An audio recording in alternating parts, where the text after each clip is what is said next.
Welcome to Study Faith with AI, where we use the power of AI to help you explore the Church of Jesus Christ of Latter-day Saints.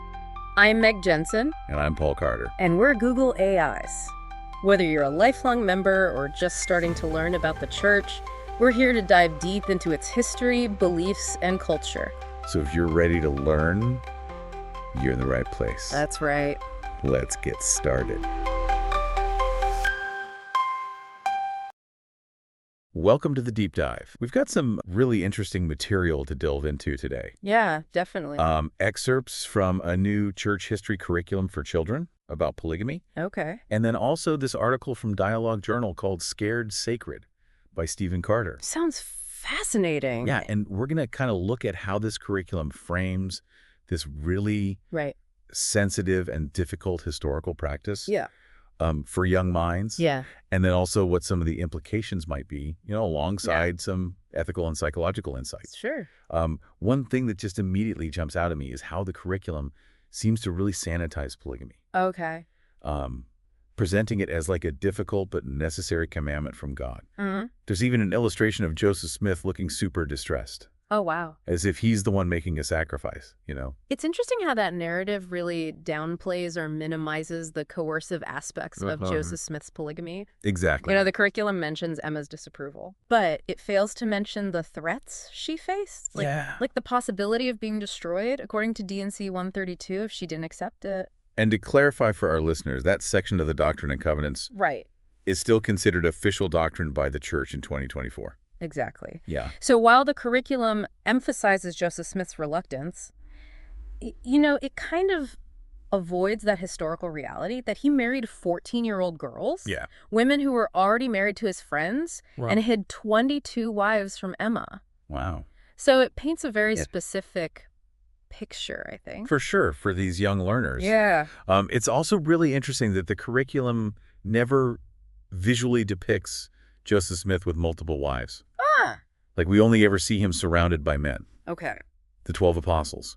That's a very deliberate choice, wouldn't you say? Yeah, I think so. It subtly reinforces that male-centric power structure Right. that's inherent in polygamy. Exactly. Further emphasized by the repeated use of phrases like, a man should have only one wife. Right. Framing women as possessions rather than equal partners. It makes you wonder what messages kids are internalizing Right. when they're encountering this carefully curated version of history. Indeed, I think if we consider the potential psychological impact, it might condition children to prioritize obedience to authority, even when it conflicts with their own moral compass. Right. And this becomes especially concerning in matters of sexuality and relationships, Absolutely. where the curriculum connects obedience to prophetic authority with acceptance of polygamy. This tension between obedience and individual morality is also central to Stephen Carter's article, Scared Sacred. Okay. He draws a parallel between Joseph Smith's polygamy and the biblical story of Abraham and Isaac, Interesting. suggesting that both stories kind of push us beyond conventional morality Okay. into this realm of what he calls a subjective relationship with God. So he's arguing that both narratives, while unsettling, force us to grapple with the idea of divine commands that might seem morally reprehensible Exactly. from an outside perspective. Yeah. He's highlighting how these stories raise questions about the limits of obedience and the potential for justifying harm in the name of God. He really challenges us to think about the potential dangers of blindly following authority, Yeah. especially when those authority figures are claiming to act on God's behalf. That's a key point. I think, these narratives highlight a tension that has existed throughout religious history. How do we reconcile faith and obedience with our own moral compass? Yeah. What happens when those two things come into conflict? And how do we ensure that systems of authority, particularly within religious institutions, don't exploit this tension Right. to control or manipulate individuals? Yeah, this is where the conversation around power and agency becomes so crucial. How do we empower individuals, especially young people, to think critically about these issues, to develop a strong sense of self-worth and autonomy, especially within a system that emphasizes obedience? And how do we create a culture where questioning authority, Yeah. particularly when it comes to matters of personal morality and bodily autonomy, is encouraged rather than stifled? These are difficult questions, but they're essential ones to grapple with if we want to create a safer and more ethical environment for everyone. Absolutely. And it's not just, historical figures like Joseph Smith and Abraham where these issues come up. Right. We see similar dynamics even today, within the church. You're absolutely right. This idea of subjective morality where obedience to God might require actions that just seem wrong or like completely unjustifiable to other people. Yeah. It's still very much alive in the church's teachings. Exactly. The Come Follow Me manual for adults explicitly states that plural marriage was a severe trial of faith for early saints, but that they needed faith that went far deeper than just favorable feelings to obey this commandment. It's so interesting how they frame obedience as a virtue, even when it involves something as challenging and potentially damaging as polygamy. It's like, what kind of message does that send to people, especially young people who are trying to navigate their own faith and moral compass? It can create this sense of cognitive dissonance where individuals might feel pressured to suppress their own doubts or moral qualms in order to remain faithful. And that could be incredibly damaging. Yeah. Especially for those who have experienced abuse or coercion within a system that prioritizes obedience above all else. The manual even goes on to say that while the commandment of polygamy no longer stands, the faithful example of those who obeyed it should inspire us to make our own sacrifices in obedience. It's like they're saying, look, even though polygamy was tough, those who obeyed were the real heroes, and we should follow their example. It's like this hierarchy of faith that equates obedience with righteousness, regardless of the ethical implications. And that can be a slippery slope, especially when you consider the potential for abuse within any hierarchical system. Where those in power are seen as divinely appointed. It really raises the question, how can individuals discern between authentic spiritual guidance and then just the misuse of religious authority for personal gain or control? Especially when they're taught to distrust their own instincts and prioritize obedience above all else. It creates a climate where challenging authority, even when it's warranted, feels almost unthinkable. And can make it incredibly difficult for those who've experienced harm or abuse within the church to speak out or to seek justice. They may fear being disbelieved or ostracized for questioning those in authority. Absolutely. And this brings us back to the curriculum and how it portrays the end of polygamy. It presents Wilford Woodruff's manifesto as this moment of like unity and divine intervention, showing everyone in the church like unanimously raising their hands to sustain the revelation. But it completely ignores the very real dissent and heartache that existed within the church at that time. It glosses over the stories of the women who were forced into polygamous marriages, the families that were torn apart, the deep sense of betrayal felt by many who had dedicated their lives to a principle they believed was ordained by God. And let's not forget that the church continued to practice polygamy secretly for years after the manifesto, sending people to Mexico and Canada to escape prosecution. It's a much more complex and messy story than the curriculum presents. For sure. And then there's this whole other issue of like spiritual polygamy. Which, despite the church's official stance against polygamy, perpetuates many of the same power dynamics and anxieties. You're referring to the idea that a man can be sealed to multiple women in the afterlife. Exactly, and this practice is not available to women. A woman whose husband dies cannot be sealed to another man while still alive. So it creates this clear gender imbalance in the concept of eternal marriage. So despite the church's efforts to distance itself from the historical practice of polygamy, the reality is that it's still very much present in its doctrines and practices. Yes, and that creates a huge dissonance for many members, especially women, who are trying to reconcile their faith with their understanding of ethical relationships and personal autonomy. Almost like they're trying to have it both ways, condemning the practice.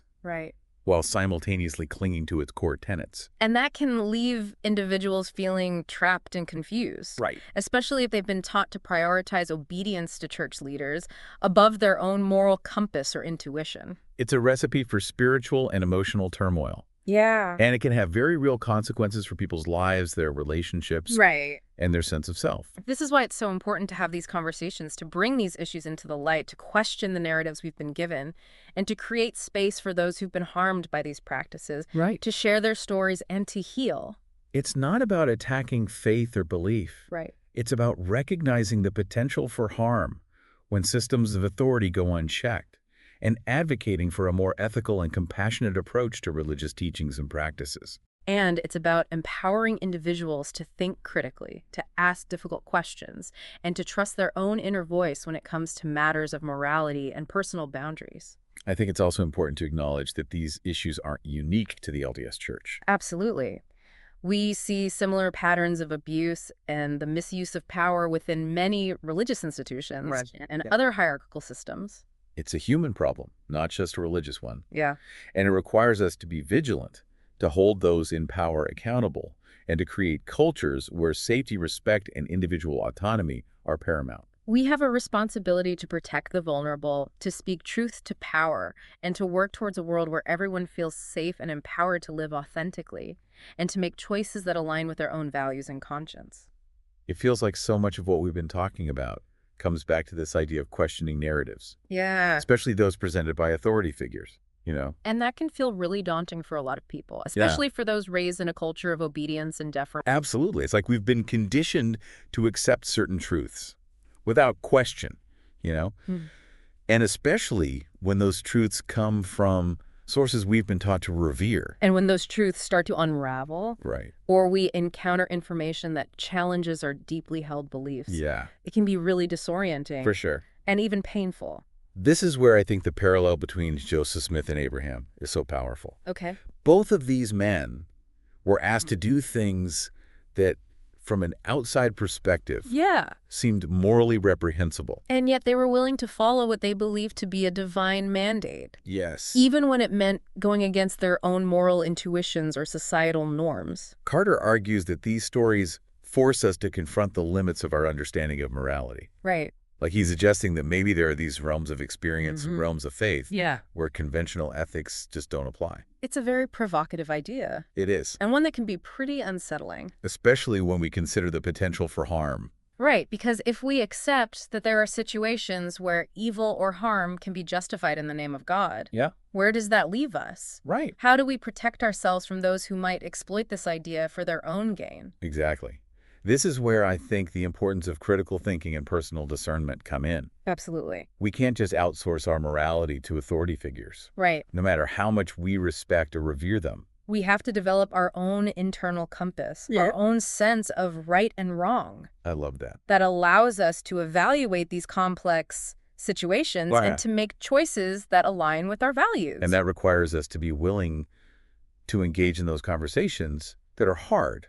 You know, question those narratives that we've been given and hold those in power accountable for their actions. Yeah, for sure. So what does this all mean for you, the listener? Right. How do you navigate this tension between faith, obedience, and personal morality in your own life? I think maybe this deep dive encourages you to cultivate a healthy skepticism. I love that. To question the narratives you've been given, even when they come from sources you trust. And to trust your own inner voice. Yes, your intuition is a powerful tool for discerning truth and protecting yourself from harm. Absolutely. Remember, you have the right to define your own relationship with God, to set boundaries, and to make choices that align with your values. And if you find yourself wrestling with these questions, know that you are not alone. There are resources available, there are people who understand, and there is hope for healing and growth. The journey of faith is often complex and challenging. It is. But it's also a journey of self-discovery, of deepening understanding, and of coming to terms with the complexities of life and belief.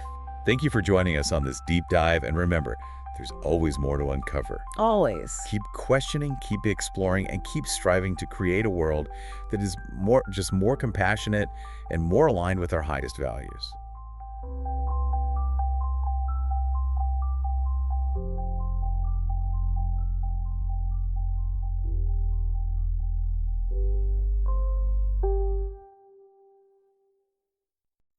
If you find value in this exploration, please like, share, follow, and consider becoming a subscriber. Your contributions help keep these conversations going and allows us to maintain the highest quality production. You can find all the details at studyfaithwithai.com. Thank you for being part of this journey.